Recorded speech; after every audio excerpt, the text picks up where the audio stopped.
How to delete screen time data on iPhone. To get started, go ahead and open up the Settings application on your phone.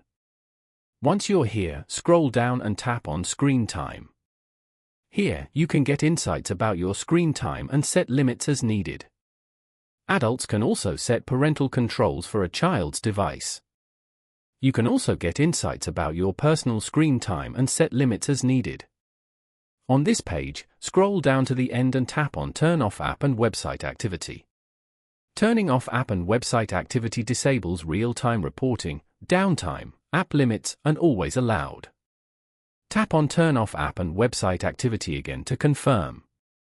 Screen time will no longer be reported, and all limits and downtime settings will be turned off. Following these steps, you can easily delete screen time data on iPhone. Thank you for watching. Please leave a like if this tutorial helped you, or leave a comment below if you have any questions related to the video.